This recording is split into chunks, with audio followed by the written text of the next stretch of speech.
Bonjour, dans cette vidéo je vais vous parler des origines historiques de Noël. Cette célébration commence il y a bien longtemps, bien avant l'Empire romain. Nous voyons déjà l'origine à l'époque de Nimrod.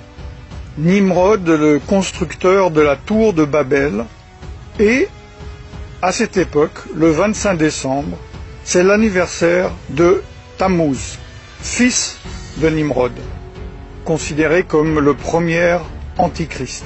Nimrod épousa sa propre mère, dont le nom était Sémiramis. Après la mort de Nimrod, Sémiramis affirma qu'un conifère mature avait poussé en une nuit d'une souche d'arbre mort. À chaque anniversaire de sa naissance, elle affirmait que Nimrod visiterait l'arbre à feuilles persistantes et y laisserait des cadeaux. Le 25 décembre était donc cet anniversaire. Nimrod, donc, que l'on peut appeler également le Seigneur de Noël. En Égypte également, c'est la célébration du culte du dieu soleil, Ré ou Ra, et d'Osiris, dieu de la fertilité. En Perse, c'est le culte du dieu soleil Mitra. En Grèce, c'est le culte du dieu soleil Hélios et de Dionysos, également dieu de la fertilité et du vin. À Rome, bien avant la naissance de Jésus-Christ, c'est le culte du Sol Invictus, le soleil invaincu.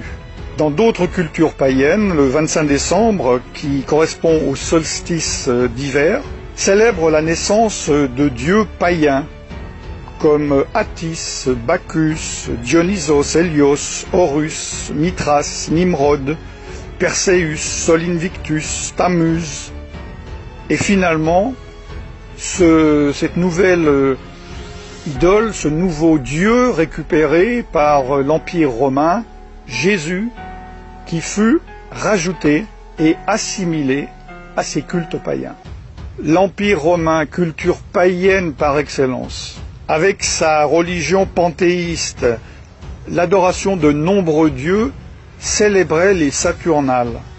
Que sont les Saturnales? Voici ce que dit l'encyclopédie Britannica. Dans l'Empire romain, les Saturnales étaient une fête de divertissement et d'échange de cadeaux. Le 25 décembre était également vu comme l'anniversaire du dieu Mitra, le soleil vertueux. À la nouvelle année romaine, les maisons étaient décorées de verdure et de lumière. Ces Saturnales étaient en l'honneur du dieu Saturne. C'est une des divinités romaines, et de peur d'être détrôné par l'un de ses enfants, il dévora chacun d'eux à leur naissance. Il préside la période qui précède le solstice d'hiver, celle donc des Saturnales. Pendant le reste de l'année, c'est un Deus Otiosus, un dieu en sommeil, dont la statue est liée par des bandelettes, dont on ne le libère qu'au moment des Saturnales. Il a été assimilé par les anciens au titan grec Chronos, le dieu du temps. Saturne est un impulseur de biens, aspect que l'on retrouve dans les réjouissances et les cadeaux des Saturnales, des fêtes de divertissement et d'échange de cadeaux. Ces Saturnales étaient considérées comme joyeuses, car elles étaient pratiquées dans l'ivrognerie et la débauche. À la nouvelle année romaine, les maisons étaient décorées de verdure et de lumière.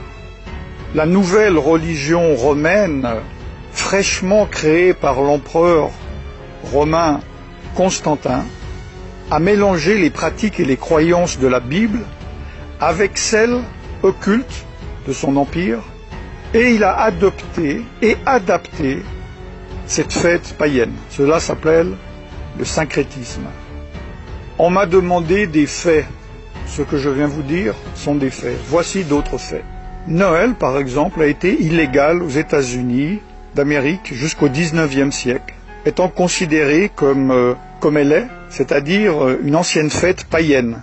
Vous pouvez voir sur le panneau en anglais que je traduis, avertissement public, l'observation de Noël ayant été jugé comme un sacrilège, l'échange de cadeaux, de célébrations, l'habillement fin et d'autres pratiques sataniques similaires sont interdites. Autre fait, au XIXe siècle, en Grande-Bretagne, Charles Spurgeon, surnommé le prince des prêcheurs, une personne appréciée par tous les protestants, les évangéliques et les pentecôtistes. C'est une référence dans ce milieu. C'est moi je dirais, un revivaliste avant son temps.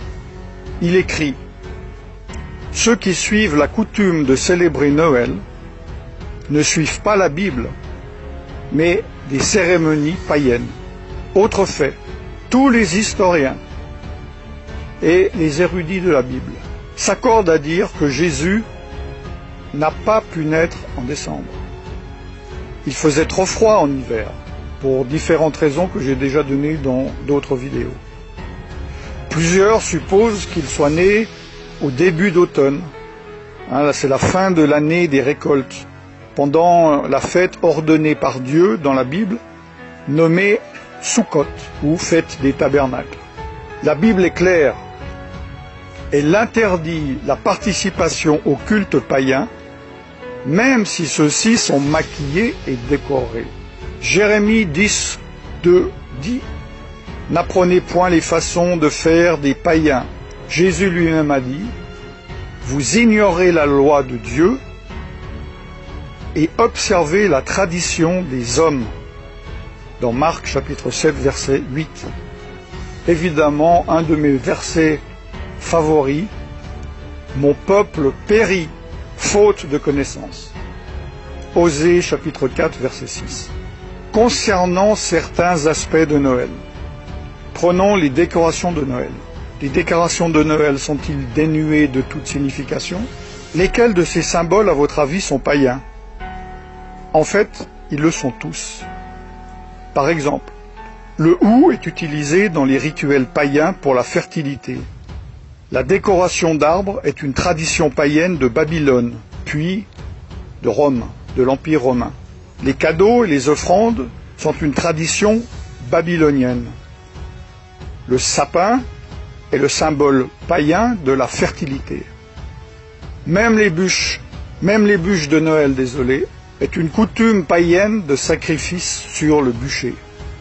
Venons-en au Père Noël, tellement aimé des petits et des grands. Le Père Noël est-il libre de toute religion? Beaucoup de personnes croient que le nom de Saint Nicolas se réfère à l'évêque de Nicolas de Myre. J'en ai déjà parlé dans d'autres vidéos. Mais les historiens déclarent que ce personnage est une pure légende. D'ailleurs, dans les années 70-70, le Concile Vatican II a formellement déclaré qu'aucun évêque de l'Église catholique romaine du nom de Nicolas n'avait jamais existé. En anglais, la langue la plus utilisée du monde, le Père Noël est appelé Santa Claus. Santa, dans les jeux ésotériques, est l'anagramme de Satan. Selon l'encyclopédie, le nom de Santa était le surnom pour le Nimrod, dont je vous ai parlé en Asie mineure, qui avait les caractéristiques d'avoir une longue barbe, une reine, pas la femme d'un roi, mais l'animal, sans oublier qu'il est né, comme je vous l'ai dit, le 25 décembre. Le Père Noël est connu dans notre culture comme étant éternel. Comme un Dieu, il connaît toutes nos actions. Comme un Dieu, il juge nos bonnes ou nos mauvaises actions. Il est donc représenté, sans que les personnes ne se rendent compte, comme étant omniscient, omniprésent et omnipotent. Ces qualités n'appartiennent qu'à Dieu lui seul. Les enfants prient Santa afin qu'ils obtiennent des cadeaux, des faveurs, des bénédictions, au lieu de prier Dieu. Comme j'espère vous le savez, le Père Noël, sous sa forme actuelle, joviale, obèse, a été créé de toutes pièces dans les années 30 par la société Coca-Cola pour vendre ses bouteilles de boissons. N'oubliez pas, chers frères et sœurs, que la parole de Dieu dit « Je suis l'Éternel votre Dieu, et tu n'auras pas d'autre Dieu que moi ». Exode chapitre 20, versets 2 à 3. Dieu également a fixé des fêtes. En tant que chrétien, vous pouvez très bien dire qu'elles ne sont pas applicables vu que vous êtes sous sous la nouvelle alliance. Je ne vais pas traiter de cela. Si vous ne comprenez pas les choses de Noël, vous ne comprenez pas encore ces choses.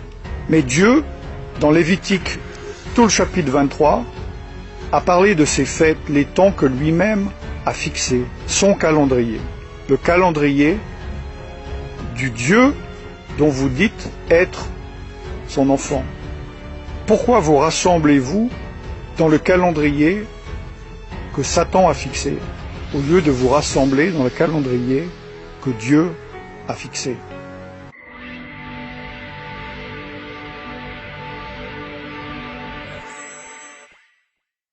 Je vous laisse méditer là-dessus. À partir de ce jour, vous ne pourrez plus dire que vous ne saviez pas. Prenez vos responsabilités, priez et faites votre choix d'obéir à Dieu, de désobéir à Dieu, d'être bouillant, d'être froid ou d'être tiède. N'oubliez pas que Jésus vomira les tièdes de sa bouche. Je ne vous souhaite donc pas un joyeux Noël. Par contre, je vous bénis dans le nom tout-puissant de Yeshua Mashiach, Jésus-Christ de Nazareth.